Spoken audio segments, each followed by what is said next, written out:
The New Barcelona Post, amb la col·laboració de Mass Media Group i Casa Seat, presenten Moments estel·lars de Barcelona, un cicle de converses presentades pel periodista Toni Aira.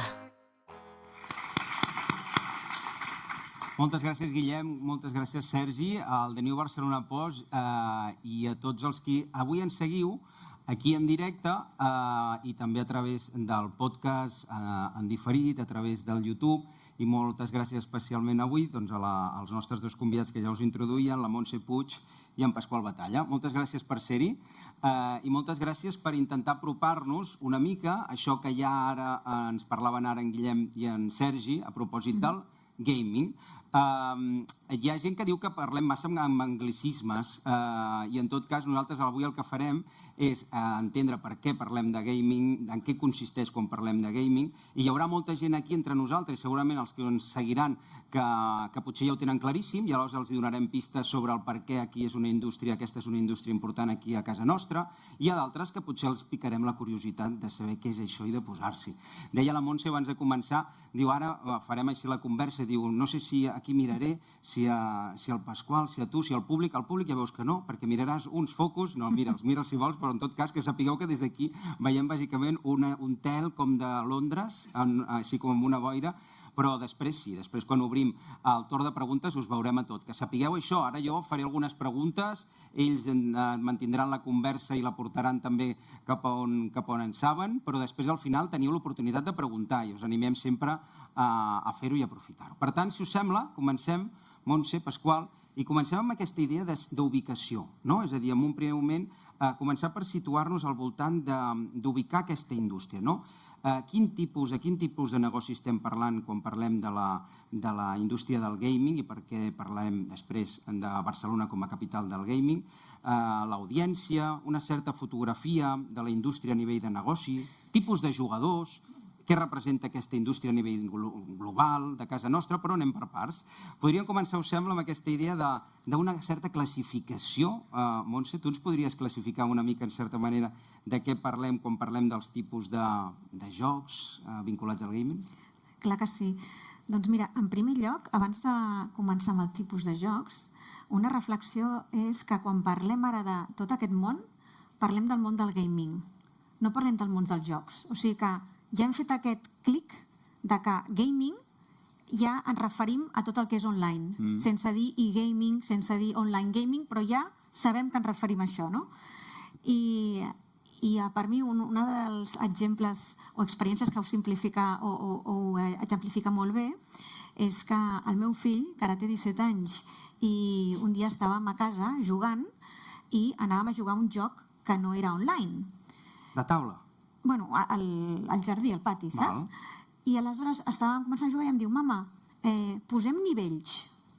O sigui, ell ha començat a jugar al online gaming i totes aquelles experiències i coses que passen en l'online l'ha passat al digital o al presencial, no?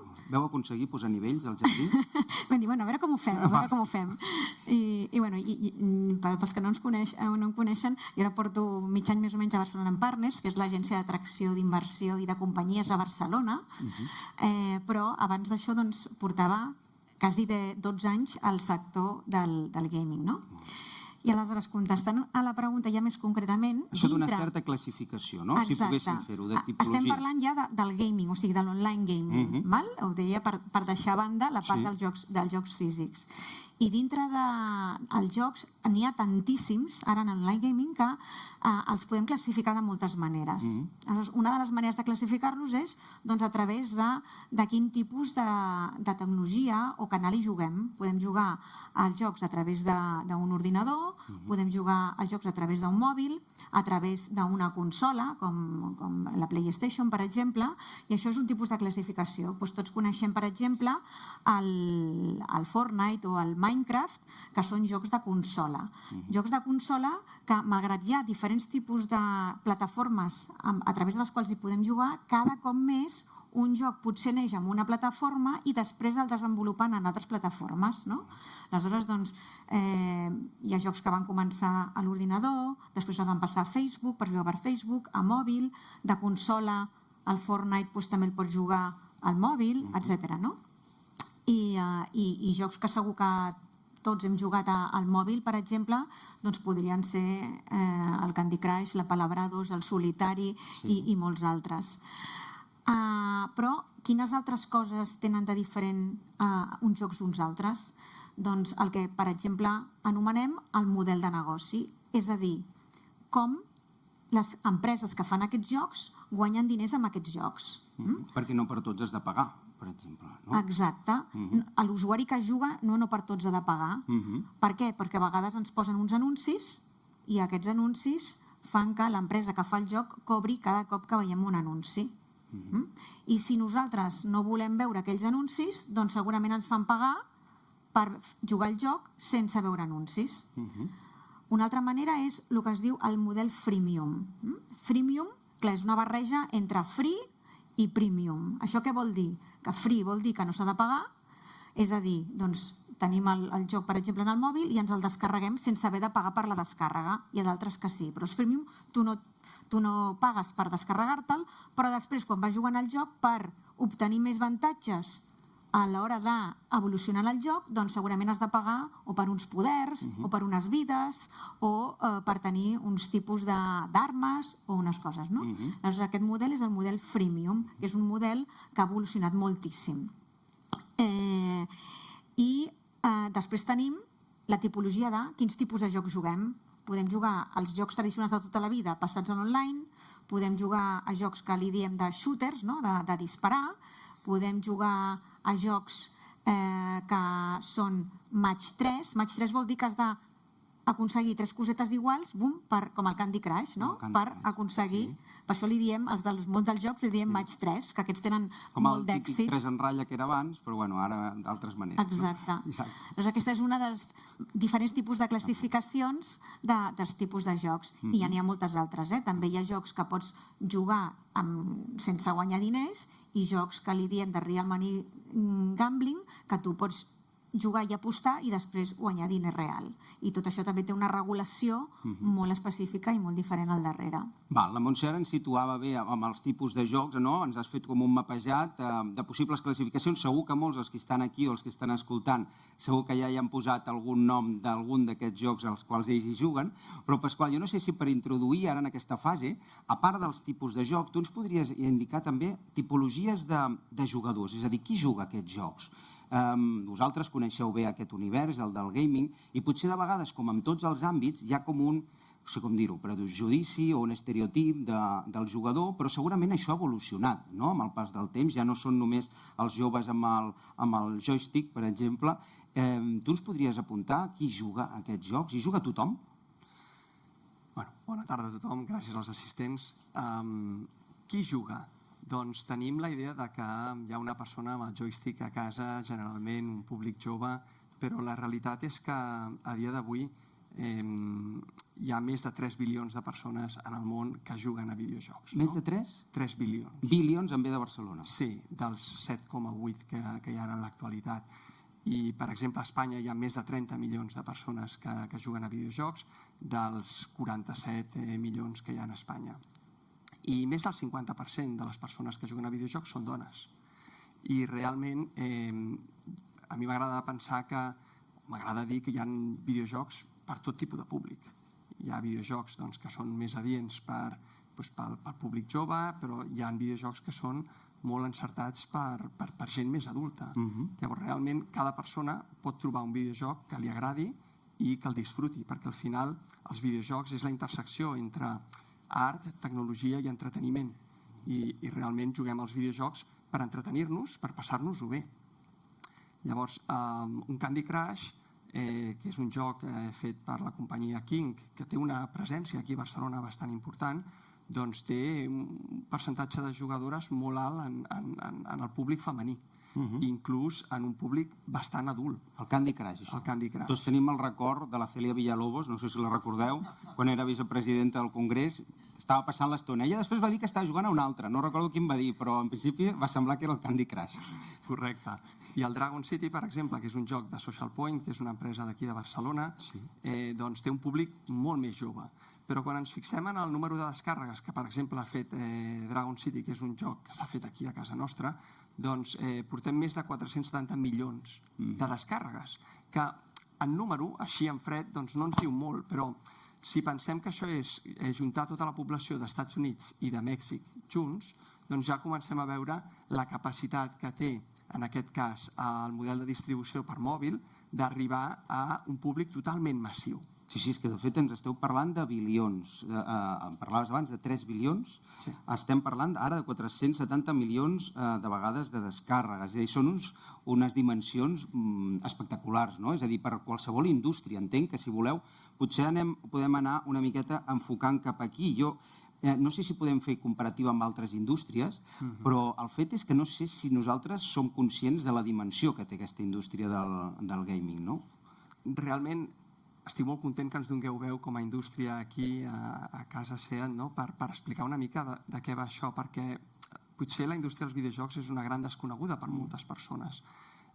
A nivell de xifra de negoci estem parlant d'uns 184 bilions distribuïts un 50% en la plataforma de mòbil, un 20% en la plataforma de PC i un 30% en la plataforma de consoles. Clar, com a xifres són molt fredes, però realment la indústria dels videojocs és més gran que la indústria de la música i del cinema juntes, d'acord? Sí, i per mi, quan diem més gran, volem dir com 3 o 4 vegades més gran, Clar, aquestes dues indústries, del cinema i de la música, a nivell mundial. I un 60% més gran que la indústria, per exemple, dels llibres. És un fenomen. Això últim ja ho intuïem més, o els llibres pobres, però sí que és veritat que això del cinema i la música juntes, que superi fins a 3 vegades... 3 vegades i mitja, sí. Clar, és a dir, i no en som conscients, tot i que sí que hi ha molta part en aquest món que sí que n'és conscient d'això, no? Entenc també, per tant, del pes que puguin tenir enclavaments com el nostre, en certa manera, que això, Montse, jo no sé si tu ens podries apuntar per què Barcelona s'ha convertit en un hub, no? Això ja tornem amb els anglicismes, eh? Quan parlem de Barcelona posicionada com a un hub de videojocs, a què ens referim i per què ha passat això? Doncs, bàsicament, sempre diem que el talent atrau talent, aleshores van començar la gent d'aquí a desenvolupar jocs i s'ha creat un talent que, a més és una indústria que no només crea talent per al món del gaming, sinó que, a més, del gaming surten moltes iniciatives i molt talent que després tracciona altres indústries cap aquí també, no? I aleshores, aquí també hem estat pioners en desenvolupar graus a les universitats de game design i molts graus que són molt necessaris a l'empresa de jocs. Des de quan ho fixaries, això? És a dir, ha estat sempre així? Ha estat en el moment adequat? Quan això emergia en altres entorns i... Mira, tant Social Point com Tangelo Games són empreses que van néixer fa uns 15 anys, aproximadament, i no eren les primeres. Aquestes eren les primeres de jocs online en plataformes de PC, de Facebook, de mòbil, però ja en consola ja s'havien creat moltes empreses abans aquí, no? I una de les coses que també aquí tenim molt bona combinació, hi ha una altra indústria molt complementària al gaming que també ho demostra, és amb el tema tant de creatius i gent que sap monetitzar i posar més racionalitat en els jocs. Aleshores, aquesta combinació de creatius més informàtics, més data scientists, que hi ha moltíssima dada i moltíssima ciència darrere del món dels jocs. Jo sempre dic que el posar en un joc un botó de color vermell o de color verd no és perquè un personatge ros o moreno, no és perquè a aquell artista o aquell game artist que li diem li agrada més un color o un altre, és que al darrere hi ha tota una ciència de dir, a veure, anem a fer proves quin funciona millor, quanta gent clica més amb un color o amb un altre, o amb un tipus de personatge o amb un altre, o a dalt a l'esquerra o a baix a la dreta. I tot això es mesura perquè en el món online té aquesta gràcia, que tot es pot mesurar, tots els clics i tot el que fem es mesura i aleshores es pot veure què funciona millor o pitjor. Aleshores, tant aquesta part creativa combinada amb aquesta part més analítica i racional, aquesta combinació, doncs aquí tenim un molt bon ecosistema a Barcelona que hi ha aquests skills barrejats. I al món de l'audiovisual que també el tenim molt ric aquí en la nostra ciutat, doncs també passa això, no? I el que comentava, no? Que en el món del gaming doncs hi ha coses o conceptes molt antics que van néixer en el món del gaming, com per exemple la gamificació. Ja no ens en recordem de la gamificació que va néixer al món del gaming i l'han adoptat moltes altres indústries i sectors. Gamificació, què ens vindria a dir la gamificació que s'ha aplicat a altres àmbits? Tu dius bé, però a l'ensenyament, s'ha aplicat a altres àmbits de comunicació variats, és a dir, tot neix aquí, no? En aquest àmbit teu, però per què dius? O sigui, tot comença en aquest punt i genera com un contagi, en certa manera. Exacte. I és un contagi no només en adopció d'aquestes maneres d'enfocar l'experiència de l'usuari, sinó també del talent que hi ha al darrere que ho fa possible. Per tant, aquest talent no és un talent exclusiu del món o del sector del gaming, sinó que després també és un talent que és exportable a altres indústries més digitals, no? I això fa que, clar, siguem un hub no només d'empreses de gaming, que ja és molt important, sinó també altres hubs digitals en general. I això, Pasqual, tu que fa molts anys que hi treballes, que ho segueixes, que en saps, clar, ha passat a Barcelona i no entres en clavaments perquè, com deia, apuntàveu bé ara, és a dir, ens donen unes condicions. Aquestes condicions, amb el temps, suposo que també es perfeccionen, és a dir, jo recordo fa molts anys que es parlava de la importància del 22 arroba, no? Que entenc que també devia ser un punt d'atracció per tot això, però ara s'ha hagut extendre, no? I Barcelona, apliqueu-nos també què ha rebut, no?, de tot això, de l'interès d'aquesta indústria, perquè suposo que han rebut coses en positiu, que és el que sempre intentem destacar aquí al The New Barcelona Post, i alguna hi haurà, i altres que potser no tant i que s'haurien de millorar. Sí, abans parlàvem de la xifra de negoci a nivell mundial, però estaria bé aterrar-la a nivell país, no? Espanya representa entre la posició 10 i 13 a nivell mundial de facturació per videojocs, però la dada curiosa és que el 50% d'aquesta facturació passa a Catalunya, d'acord? I que el 50% dels llocs de treball que generen el sector dels videojocs a Espanya estan a Catalunya. Catalunya vol dir Barcelona, sobretot? Principalment. Però no només. Sí, sobretot Barcelona. Per tant, aquí es consolida com a hub una situació en el món, en la indústria dels videojocs bastant interessant de seguir, no? I el per què passa això? Doncs la Montse ja explicava bastant, no? Però Barcelona té uns pilars, té unes fortaleses que ajuden o que faciliten que això passi, no? La primera és una molt bona xarxa d'universitats, d'escoles, inclús d'escoles de videojocs que s'han anat desenvolupant aquí i que s'han combinat amb una xarxa de start-ups i d'empreses tecnològiques que hi havia en aquesta regió que han ajudat molt a desenvolupar aquest talent local. Però hi hem de sumar una segona fortalesa, que és la capacitat que té la ciutat d'atraure talent de fora. Està molt ben ubicada, està molt a prop d'altres capitals europees, té una qualitat de vida molt alta i això ajuda molt a que el talent de fora vegin bons ulls al moure's a Barcelona.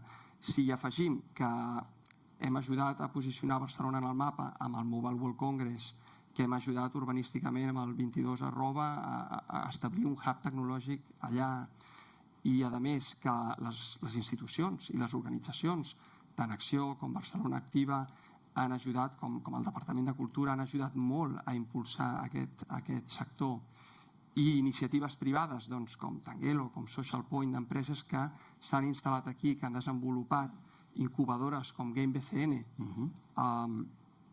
o events que s'estan organitzant, doncs tot això ha creat un ecosistema que es retroalimenta. I al final, com deia la Montse, el talent atrau el talent. I aquesta és una indústria de talent.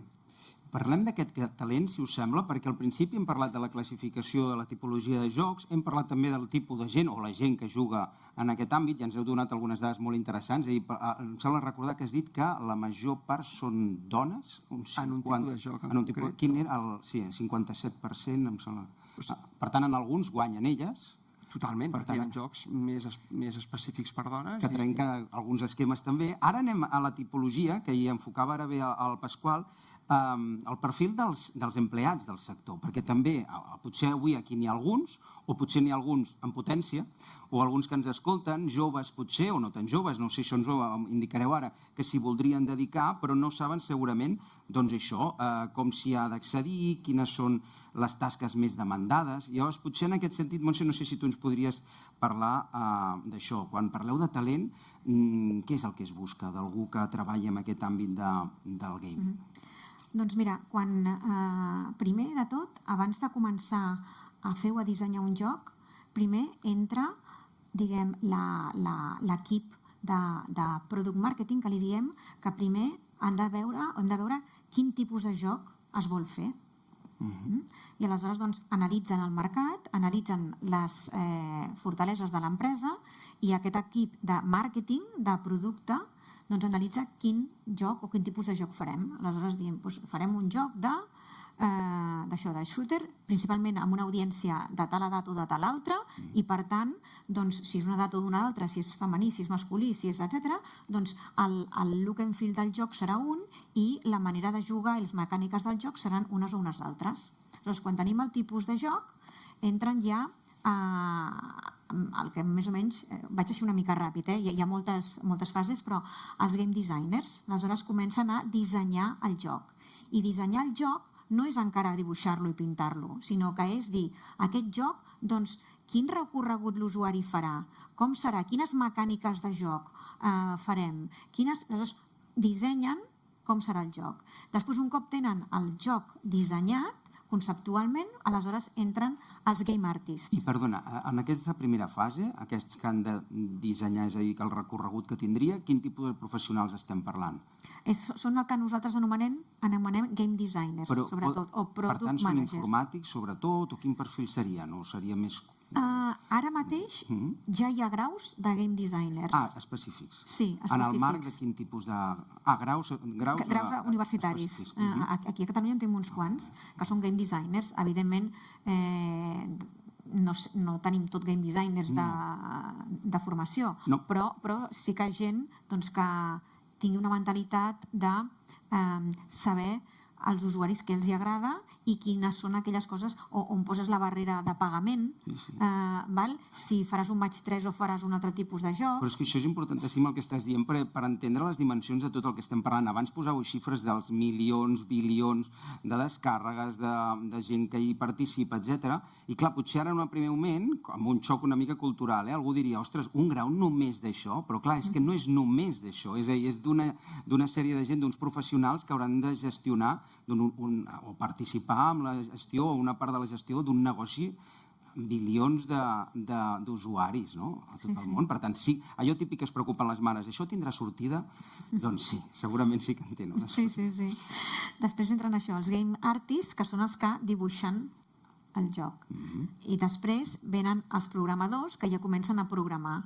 I dintre de programadors, així molt simplificadament, hi ha els que li diem front-end i els de back-end. Els front-end són els que programen allò que nosaltres veiem, o què fa cada cop que cliquem a la pantalla i anem evolucionant, i els del back-end són els que gestionen què es fa amb tot allò. Si allò t'ha de donar un premi o si ha d'enviar un missatge a un altre usuari, el back-end, o gestiona la base de dades. I després, un cop ja ho tenim més o menys fet, i ho posem a operar, ja entra la gent de màrqueting, la gent d'anàlisi de dades, la gent que gestionen els servidors, perquè, clar, no és el mateix tenir un joc de 1.000 usuaris que un joc d'1 milió. Això és molt simplificadament alguns dels perfils que entren en el desenvolupament i després posta en marxa d'un joc. Però és fantàstic perquè dona la dimensió de tot un univers, és a dir, un univers de professional on, a més, Pasqual, ara, aquests últims anys que hem parlat nosaltres, hi ha una certa generació que ha viscut des de fa 10 anys una crisi rere l'altra. Les hem viscudes totes, però n'hi ha que han crescut amb aquestes crisis, amb una precarització dels llocs de treball, de la feina. En canvi, en aquest sector, hi ha, i el que comentàvem una mica en les converses prèvies, hi ha com una inflació de sous, és a dir, que hi ha com una forta competència que ha incrementat els preus dels salaris i que hi ha empreses, doncs això, que es busquen els treballadors dels altres. Això descriu un sector molt dinàmic. Sí, realment és un sector que requereix de perfils molt multidisciplinars a nivell de formació i d'alta qualificació, per tant, són bons llocs de treball i en general la indústria té necessitat de perfils perquè hi ha poca gent que tingui experiència realment en el desenvolupament de videojocs. Sí? O sigui, tenen poc recorregut. No, tenen molt recorregut, però De avui quants en dia anys? és una indústria encara bastant nova. Clar, Per quan tant, parlem bastant nova, de quants anys devem estar parlant? bueno, la indústria dels videojocs existeix des que el PC i la consola funciona, no? Portarà 20 anys, però el mòbil, per exemple, va començar el model de negoci de mòbil, que és el que més ha crescut, va començar el 2012. Comparat amb professions que tenen segles, no? Correcte. Per tant, buscar una persona sènior dins del món dels videojocs és difícil i això el que fa és que en un hub com Barcelona, on venen empreses de fora per instal·lar-s'hi en busca de talent, doncs d'alguna forma el que van a buscar és el talent de les empreses que ja estan establertes.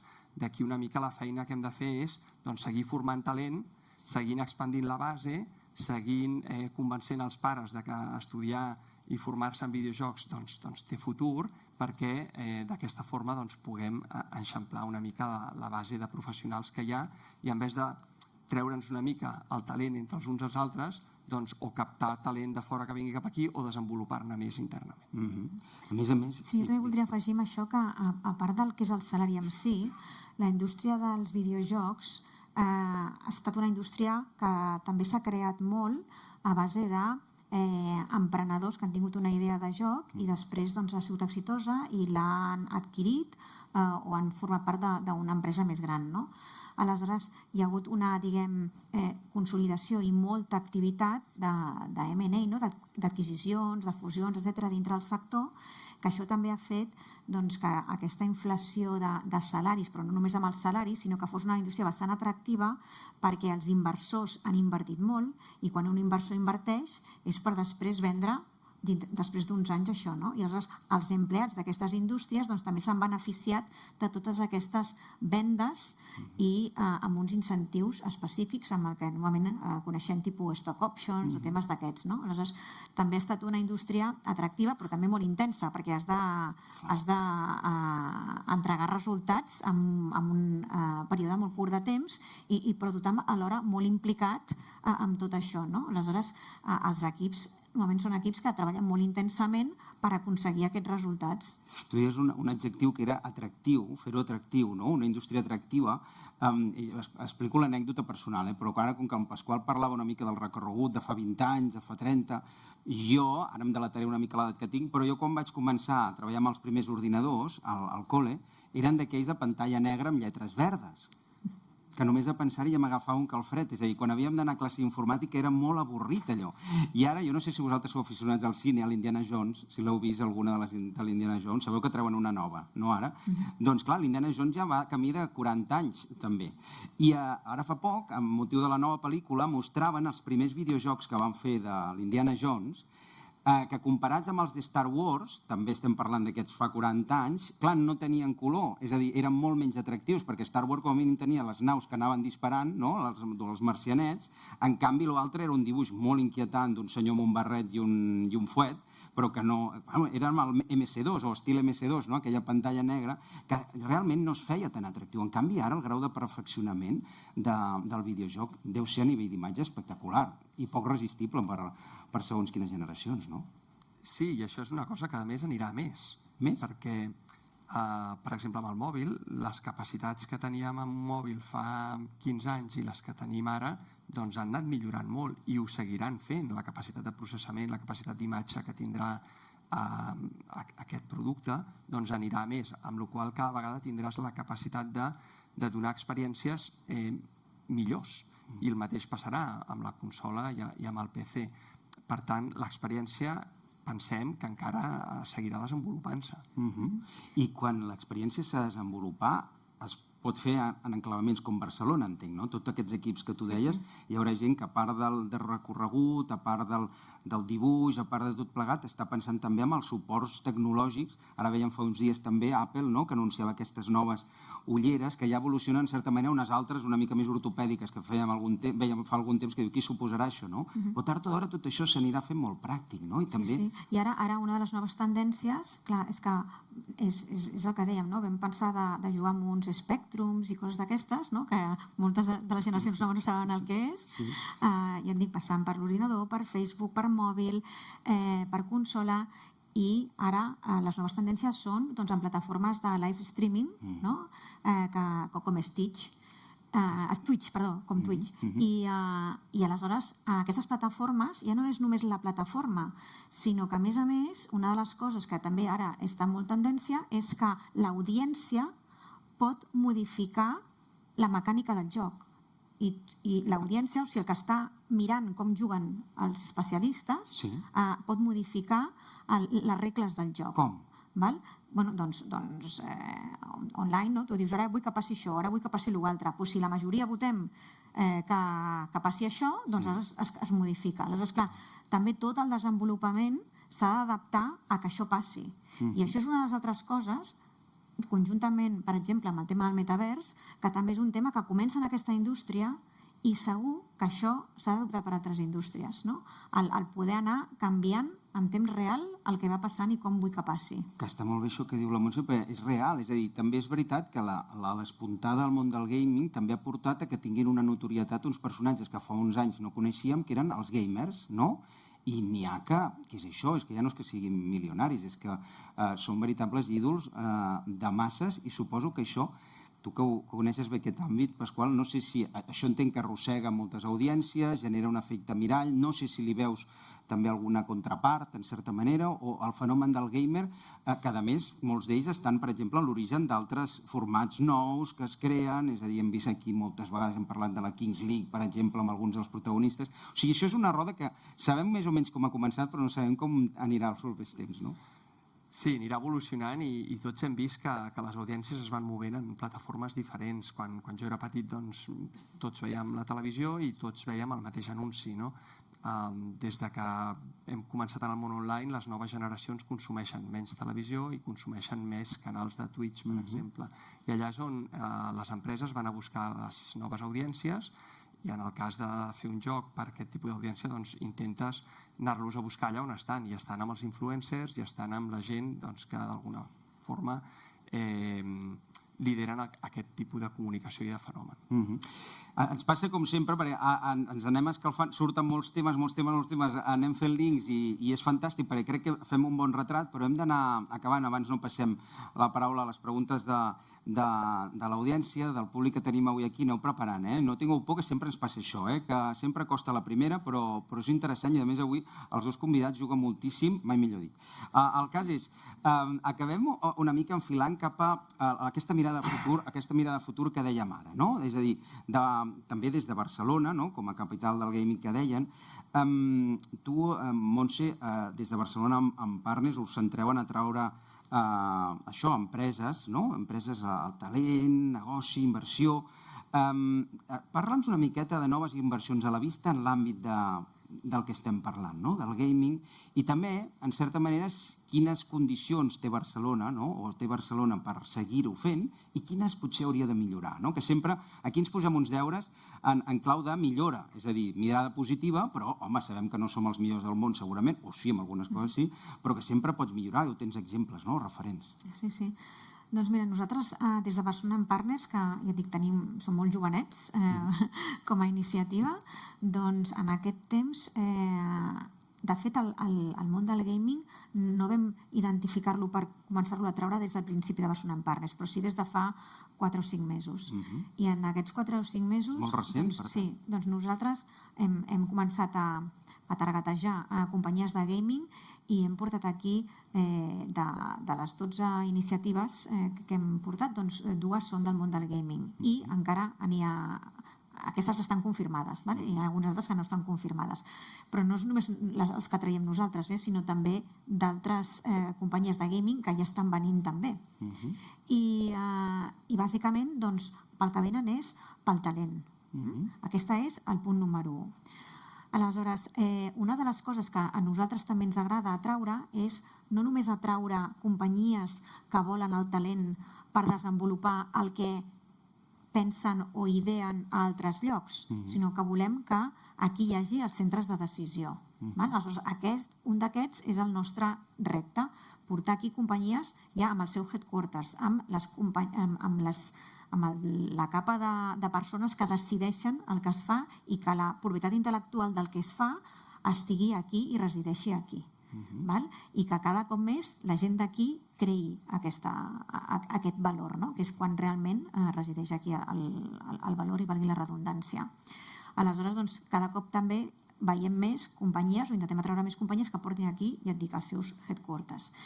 Què m'agradaria? Doncs a mi m'agradaria veure més el que nosaltres en el món de les startups i tal anomenem unicornis, nascuts a Barcelona. És a dir, unicornis són companyies que tenen una valoració d'1 bilió de dòlars o d'euros. Per exemple, Globo n'és un. En el sector del gaming a mi m'agradaria veure que aquí a Barcelona surten més unicornis. Per què? Perquè vol dir que justament hem aconseguit arrelar el valor aquí i que sabem fer-ho i fer-ho gran i escalar-ho bé. Està bé que no ens parla d'animals mitològics, amb això dels unicornis, sinó de coses concretes, no? Pasqual, què et sembla, tu? És a dir, una mica en clau de reptes de la indústria o oportunitats de futur des d'aquí, què ens apuntaries? Crec que s'ha fet molt bona feina els últims 15 anys a Barcelona i n'estem veient, sens dubte, els resultats. Però hem de ser exigents i si volem realment ser un hub a nivell mundial, jo el que diria és, si això va de talent, per què no podem ser també un hub en la formació de talent en videojocs a nivell mundial? Per què no podem tenir un event internacional que ajudi a atraure els millors professionals de la indústria a visitar casa nostra i a veure que aquí hi ha molta indústria i és un lloc molt bo per créixer, no? O sigui, com un mobile però del gaming. Per exemple. Per què no s'ha fet això? Podríem parlar-ne. Però podríem fer-ho també, no? Tu el que proposes que es podríem fer-ho i de fet s'estan fent esforços per fer-ho. I com deia la Montse, com podem atraure més empreses de fora? Com podem ajudar més empreses de dins a començar? Com podem d'alguna forma disminuir o acurçar aquest pont que hi ha entre acabar la universitat, acabar els estudis i començar en una empresa amb experiència? I finalment, com podem coordinar tots els actors de l'ecosistema perquè vagin tots en la mateixa direcció? Aquestes són les coses que jo principalment demanaria, a part d'una demanda que es fa molt actual, que és com equiparar l'impost de societats a altres indústries audiovisuals com el cinema o les arts escèniques, que això també s'està impulsant molt. Que a més té molt de sentit el que proposes, perquè és veritat que aquí a Barcelona el mobile, per exemple, ja és una cosa que és com incorporadíssima. En el seu dia no tothom ho veia tan clar, però així com tothom veu que el mòbil és un element que tenim tots en el dia a dia, vosaltres esteu parlant d'una indústria que mou això, milions, bilions d'usuaris, etc., i que de fet superen el concepte del mòbil, no? És a dir, perquè va molt més enllà. I per què no pot tenir això un gran esdeveniment a Barcelona que sigui atractiu? Aquí a Barcelona també estem treballant, i alguns ja han començat a aterrar, el que segurament molts haureu sentit sobre el tema d'e-sports. Els e-sports bàsicament són competicions de gran format de gent que ja en sap molt de jugar un joc i aleshores es munten competicions en un lloc tancat que competeixen entre si, no? Aleshores, això no és un joc, sinó que són jocs que ja existeixen i que la gent competeix. I aquí a Barcelona sí que s'estan treballant iniciatives i alguna ja està aterrant i en breu ja veurem algun d'aquests grans esdeveniments d'e-sports. No ens el podeu avançar, eh? De fet ja ha sortit a premsa. Ja ha sortit, no? I per tant ho veurem en breu. Sí. I això creieu... I com per exemple el tema de la Kings League, això és una altra tipologia, no és ben bé, no és 100% online, com sabeu, però també sí que és un híbrid online-offline que neix de tot aquest esperit. Que a més, no és que perquè siguem fans del gaming, però també aquestes experiències que expliqueu també demostren que un cert prejudici que hi havia sobre els nanos en el seu dia que jugaven, no? És a dir, tot el dia enganxats a allò, tanques i no surts d'allà, o aquella sensació de l'ofuscar-se amb les pantalles, doncs que pot tenir altres vides, no? És a dir, que no et quedes només amb allò. Tot amb la seva certa mesura pot ser positiu i amb el seu accés pot ser negatiu. Hem d'utilitzar els videojocs per ajudar dins de casa a educar els nens i no tots els jocs són per nens. Per tant, hem de ser conscients com a pares que tenim també una responsabilitat aquí. Però hi ha uns estigmes en aquesta indústria i crec que hem de treballar per positivitzar-los i per d'alguna forma un altre estigma és la diversitat. Doncs ens falta talent femení treballant en una indústria on més del 50% dels jugadors són dones. Per tant, aquí també és una altra àrea de millora forta de com ajudem a nenes joves a decidir que volen fer carreres dins del món tecnològic i que elles tenen una oportunitat de treballar molt exitosament dins del món dels videojocs. Molt bé, doncs jo crec que hem fet, o com a mi la Montse i el Pasqual han ajudat moltíssim a això, a treure alguns prejudicis, treure alguns estigmes, obrir algunes finestres per veure què hi ha i veure aquest horitzó que pinta molt estimulant en l'àmbit de la indústria del gaming. Els hem d'agrair amb un aplaudiment d'entrada per l'estona que han compartit aquí amb nosaltres.